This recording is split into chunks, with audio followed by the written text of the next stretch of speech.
Sup?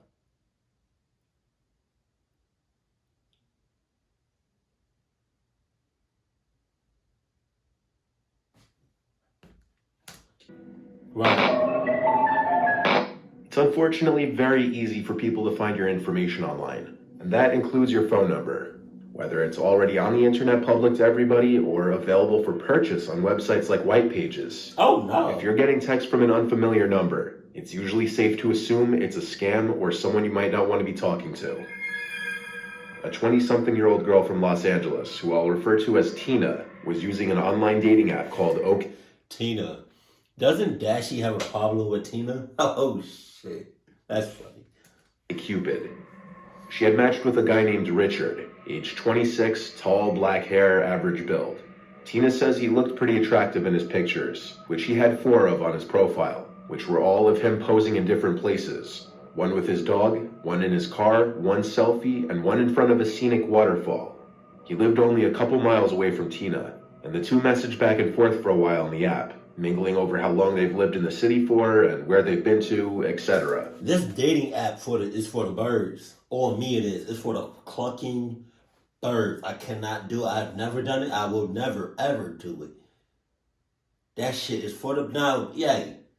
Now, you know what I mean? If y'all do it, by all means, go right ahead. You know? But it's just not for me. I don't trust it. I don't trust that shit. Hell no. Because they all seem fine. Lovey-dovey, friendly type shit on the app. But it's a whole different story when y'all meet up in person. Come on with it. Eventually, they exchanged numbers and started texting, with Richard quickly suggesting the two go on a date. Some of the text read as follows. What are you up to tonight? Taking care of my dog and then relaxing. I'm exhausted. Okay, I was gonna ask if you wanted to go on a date or something. Not tonight. What about tomorrow, though? Damn! Yeah, that works for me. We can go to the Stalking horse. I think that's like right in the middle of both of us. Yeah, that works. So the two agree to a date the following night at a brewery that's not far from... Damn! The next night? Damn! Alright. Either of them. The conversation continues to go completely normal as the two are on their way to the bar. While Tina is on her way in an Uber, it appears that Richard may possibly be walking to the bar. He gets there before her and holds a spot at the bar for them. The text communication stops for a while once Tina lets him know that she's arrived, and so she goes inside to meet him and their date begins. They were in there for about an hour before Tina had to cut the date short due to being completely uncomfortable. Oh. She says from the first minute, she knew something about his vibe was off, that he just had a weird aura. She didn't like the way he looked at her, or his mannerisms, or his conversational skills. She found that he'd laugh at uncomfortable things and ask inappropriate questions, and even make weird faces, mostly with his eyes. Around the hour mark, she said she had to head home. Richard insisted he'd walk her home instead of having her Uber. Tina, at the time, says Hey, Richard! Back the hell up, Richard! Back up, you clucky ass, clucky. God, snap your shit up. What? Say something, Richard. Richard, say something. You got bitch, man, come on with it. Come on, Richard, say something. I jam this oil down your throat. Say something. What's up, Richard? Hey, Richard, say something, Richard. I slap the shit out of you, Richard. Say something, Richard. Say something. Richard, how many times did I say the name Richard? Holy shit.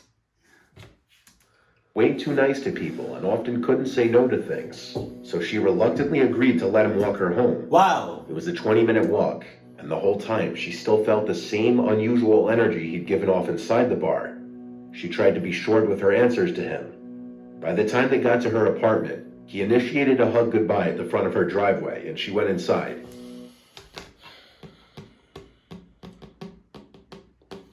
I wish I could do like a live reaction. Because I want to ask y'all, why was this part such a big, just like, like a big no, like a huge ass nope. Like, why was this part right here such a I should yeah? What was so wrong about this part? I want to ask y'all that, but damn, I can't really do that because it's not live, so I can't you know what I mean. So once I figure out how to do a live reaction where I can interact with you all at the same time I'm reacting to this, excuse me, that'd be tough. That'd be tough.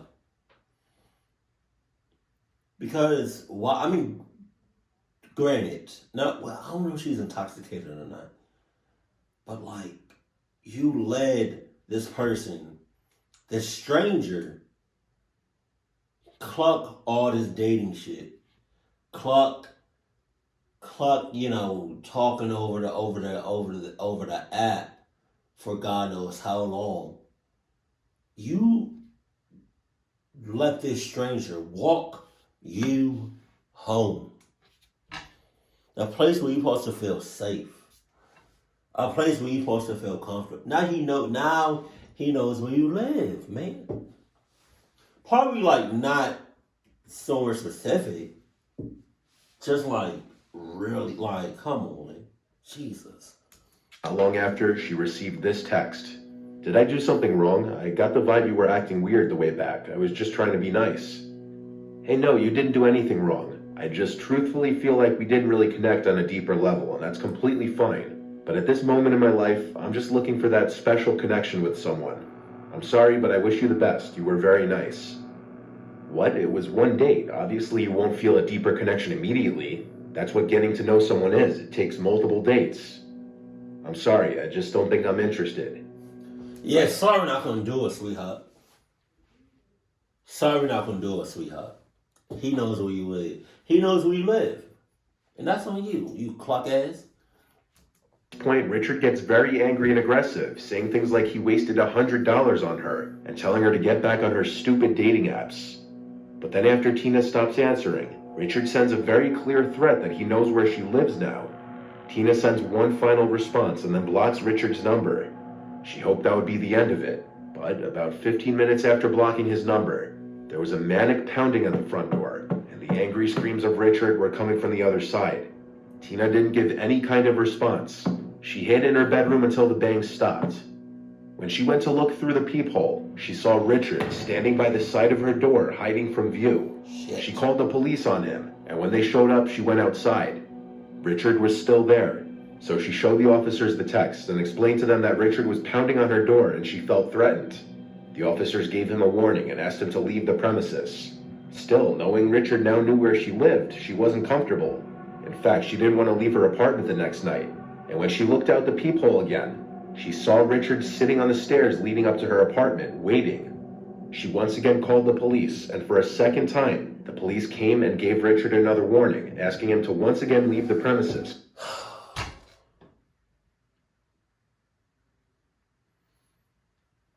Y'all just throwing out warnings, huh? Y'all throwing out warnings like it's goddamn vegan cheesecakes. That was very specific. Y'all just throwing out warnings, huh? I wish I got a warning, huh? If that's the case, give me a warning. You know what I mean? Can I get out, since you throwing out warnings and shit? Y'all need to warn all these other people out here and not just shoot them. That took a sharp turn to the left. Tina begged them to arrest him and charge him, but they seemed unwilling to do so, saying he wasn't an imminent threat, shockingly. Oh my God. Tina called the guy from the following few days to come escort her out of her apartment anytime she'd leave to be safe, and Richard was no longer there. But a week later, she received a text from a random number saying, "Are you home?" She didn't answer and blocked the number. Since the police department was unwilling to do anything, Tina ended up moving apartments because of this harassment. So, question. What would have happened to the police department, God forbid, if Richard got into her house and just clucked her up. You know? Would the police be at fault? This next one was sent to me by a girl named Marissa, who had been contacted by a crazy ex who she hadn't spoken to in years. She dated her ex Dylan on and off for 3 years, and in her words, she didn't have a backbone when she would see him. And even though their relationship was kind of abusive, she'd find herself constantly going back to him. After their final breakup, Marissa asked Dylan to stop contacting her and to pretend she didn't exist. This infuriated him even more, to the point where he knocked on her front door while her parents were home. Her father had to open the door to Dylan, practically trying to fight him when he wouldn't let him in. Things were finally broken off, seemingly for good, when the police got involved. Due to Dylan's history with violence, Marissa's parents convinced her to get a restraining order against him. This, however, didn't prove to be an end-all. For a while, there had been no contact from Dylan. Marissa had blocked any form of contact from him, but there are, of course, other ways around that, what with fake numbers and fake social media accounts. In June, 2 months after the order of protection had been processed, Marissa got a request on her Instagram from a random account named Kyle. It looked like a regular person, so she allowed it to follow her, but she didn't follow it back. Sometime in June, Marissa had posted a story on her Instagram on a date with a guy she had been talking to, in which she tagged the guy she was on the date with. Shortly after, the guy received death threats in all capitals from the Kyle account, and Marissa received a DM as well, saying he's disgustingly ugly. It was pretty clear this was a fake account now, probably run by Dylan, attempting to keep tabs on what's going on in Marissa's life. After using Instagram's feature to block the account and any new ones the person makes, she hoped that would be the end of it. After a few weeks of no attempted contact from Dylan, Marissa one night was sitting in her kitchen on her laptop doing homework, when she got a text message from a random number. It was a picture of her sitting there at the counter on her...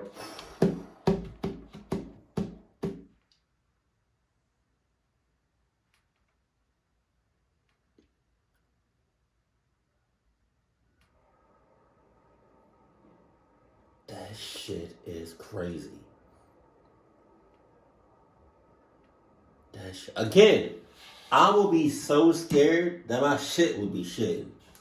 Laptop taken from outside the kitchen window. She was home alone at this time, so it couldn't have been any of her siblings trying to scare her. She looked out the window to see no one, but the picture was clearly taken moments ago, so someone was out there.